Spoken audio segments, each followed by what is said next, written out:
In a world that runs on data, someone has to power the engines behind it. Please welcome Mr. Sharad Agarwal, Chief Executive Officer of Sify Infinite Spaces Limited, a committed advocate of renewable energy in the data center business. With a strong blend of entrepreneurial drive and managerial depth, he has helped build and scale data center businesses including Vantage and previously led capacity delivery for the APAC region at Amazon Web Services. An industry veteran, he combines sharp sales strategy with disciplined project execution, expanding the footprint of Sify's data centers while driving sustainable growth. Focused, forward-thinking, future-ready. Please welcome Mr. Sharad Agarwal. Thank you, AV team. I now request Mr. Sharad Agarwal to take the stage and share his valuable insights on building India's digital backbone. Thank you. Over to you, sir. Yep. Thank you, IMA, for inviting me to this conference, giving me an opportunity to speak. Just to say that it feels really different to be a guest in a host city. So thank you for giving me that different feel. Just quickly, how I am calling me a host in the city. My father was a professor in Arts and Commerce College between 1959 and 1973. I was born in Rewa, grew up in 3 different cities in the Vindhya Pradesh, and then came back to Indore for my graduation. So GSITS Indore. So some of my friends are here. They are very excited about me being here as well. So thank you so much for inviting me and making me feel a guest in my host city. What I will focus on today is primarily giving context to artificial intelligence in a business way. What kind of opportunity the artificial intelligence has for us, especially away from information technology, away from my distinguished colleague spoke before about the semiconductor side, away from the threat to the jobs or to any kind of impact that could economy have because of artificial intelligence. There is also a big opportunity here, and it feels like this opportunity is also very nice opportunity for the states and cities like Indore, which are a lot more grounded in manufacturing, a lot more grounded in engineering, beyond the IT and the services sector also. So that's what I'll focus on. Just one context also. In 1995, when I graduated from GSITS, at that time we used to have one elective course, and that was artificial intelligence. And we did study theoretical way how the artificial intelligence should be or would be. And now it is realization now. And then in this realization that is happening now is really getting towards execution of artificial intelligence. And that execution of artificial intelligence means is that innovation in the new ways, creating the new technologies, new products, new services, new ways of solving problems. And these new ways of solving problems are very different.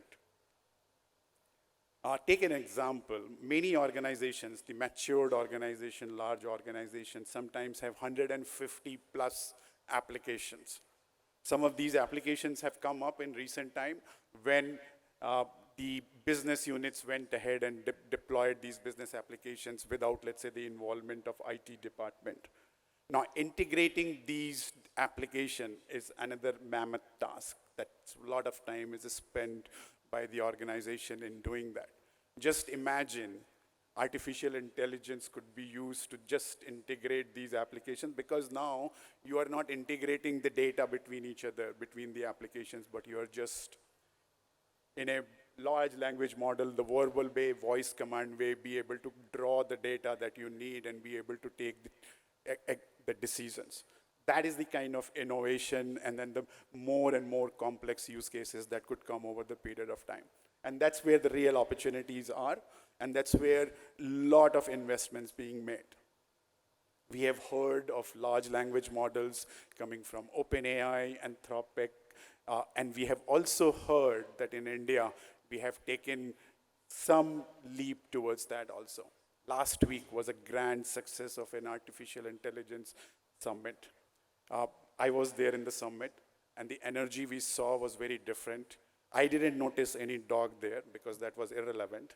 What I noticed there was really the energy, passion that the companies like Sarvam, the companies like Bharat Gen, Shunya, Bhashini, and many of these companies are bringing at this level of a stack where the innovations are happening, and then the new ways of the large language models should be created. Now, when these organizations are creating these models and the services, they need infrastructure for that. And that where does that infrastructure come from? That infrastructure is primarily the GPUs. And that's where what Mr. Mukundan was talking about, is that the semiconductors have a play there, and that's where some of the pieces will come from the India also in the future. But there is a huge amount of work to be done on that side, and the GPU as a service. Now, GPU as a service, or as a cloud service, is currently being provided across the world by the global hyperscalers, the organizations like Amazon, Google, Microsoft, Oracle, or in the newer generation, we are also hearing the companies like CoreWeave, Lambda, etc. But then there is also the GPU as a service or the cloud service provider growing in the country also. So you would have heard Mr. Hiranandani spoke earlier, his company has invested in the GPU as a service. There are multiple other companies similar to that. NASA and the others are also investing. And then beyond that is what I do, the data centers. Most of these GPUs all the GPUs need to be hosted somewhere. When the millions of the servers, the thousands of the equipment along with those servers are housed inside a facility that should always be available. It should always be working in an environment that is cold enough to be operating to the right level of temperature and humidity. And then when you need to ensure that, then you need to set up a real infrastructure, which is also capital intensive. It takes more than 50 crores per megawatt of capacity to build a data center in India. And that investment is also required. That's where the companies like Sify would be investing in. But what does the data centers are made of? Data centers consume power.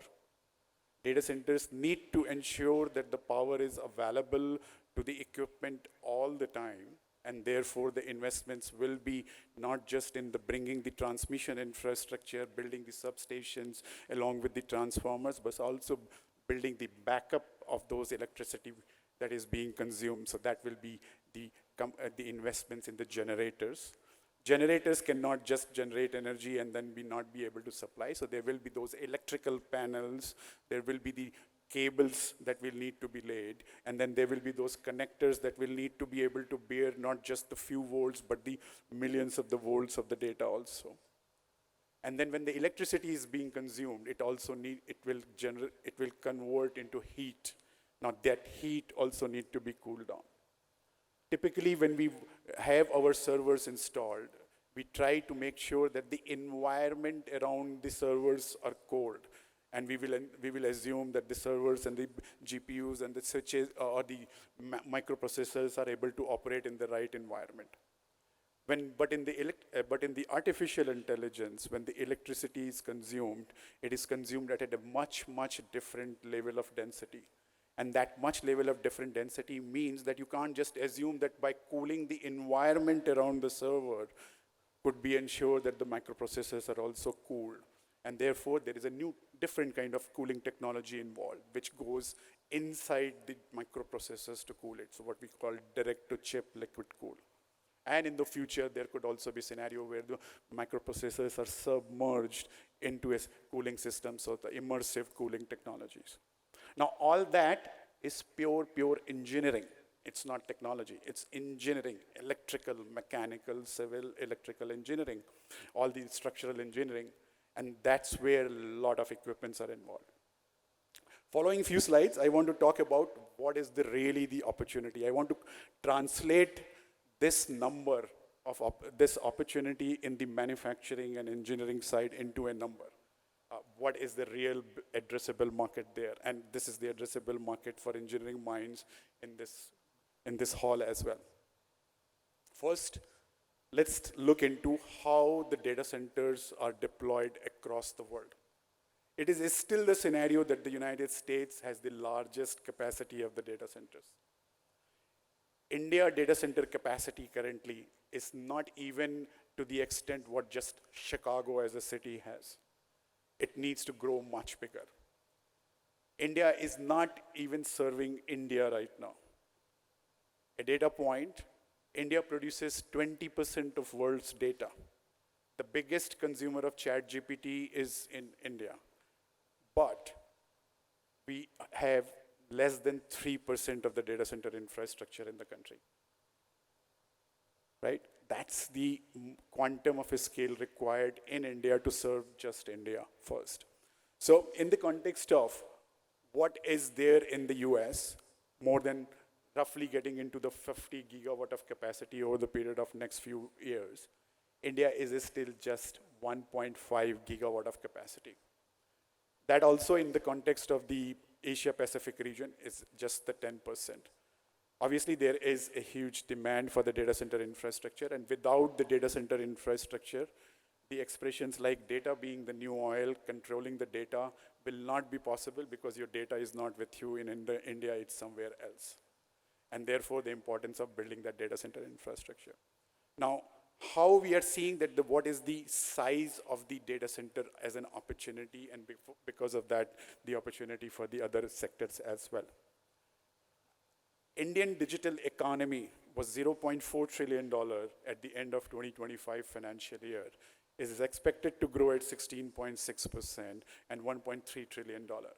Now, just this growth rate is something which is mainly coming from, not because of the artificial intelligence, but mainly coming from the cloud adoption, digital transformation, everything that we are doing on a single day, everyday basis.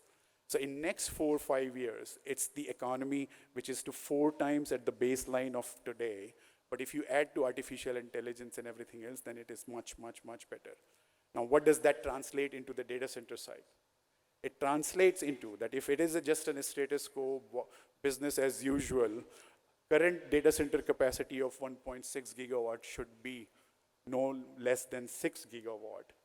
And if we add to the artificial intelligence and the other workloads coming in, it could be even 10 gigawatts.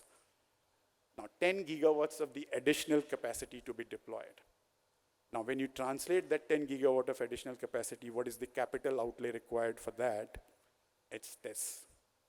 It really needs 450,000 crore rupees of investment, the capital expenditure, to make India digital, to make India AI ready. And I'm not counting any investments that will be done in the semiconductor space. That's all on top. Now let's translate this 450,000 crores into various different segments. And this is the real opportunity for everyone here, including any company who is in the business of transformers, generator, chiller, the electrical panel, the electrical cables, and many other engineering components. And those are the numbers I just put for everyone's consumption, that these are the opportunities here. And it's really broken into the numbers that what really goes in the building of a data center. Roughly 5 to 10% of this expenditure, this capital, will go just in the land transactions, the cost of the land. So that's the way it is. It also about 25 to 30% of this money will go into the construction of a building. So the building construction also has a component involved here. And then remaining 65 to 70% is all that broken into the various components related with the transformers, chillers, etc. The key piece to remember is that most of that 450, at least approximately 50% or 60% of that 450,000 crore is currently being likely to be spent, it feels like, in a made in India equipment, but made in India, but not the Indians, but made in India by the multinational companies. Because the biggest suppliers and the most trusted suppliers on the most of these engineering sites is still the global MNCs, but with the manufacturing capacities in India. My motivation and my ask to all of you is that take this as an opportunity here and please come up with the AI-ready generators, transformers, chillers, not just an AI-ready in a ways that it could be used using a remote control or something, but it is something that it can empower the AI technologies, that it could empower the deployment of the data centers. Primarily, this is what I wanted to cover. We and Sify are making an investment completely in a proportion to what the opportunities are. Currently, we are the third largest data center company in the country. We have the 15% market share. And if I have to maintain that 15% market share, that means out of that 4,50,000 crore, we'll have to have a plan of 15% investment on those lines. And we are making sure that we are making an investment on that. And you will see that some of the capital raising announcements coming from us over the period of time. Thank you again. I just wanted to be very pointed in my conversation related with the data points and related with what is the real opportunity for all of us. Many luminaries and dignitaries have talked about that it's important to learn, and as Mr. Hirandanani was saying, not just the learn, but just what is the takeaway and what is the next action for you. So this is what I'm providing you as a next action item for all of you. Come back to me and take share of that 4,50,000 crores from me. Thank you.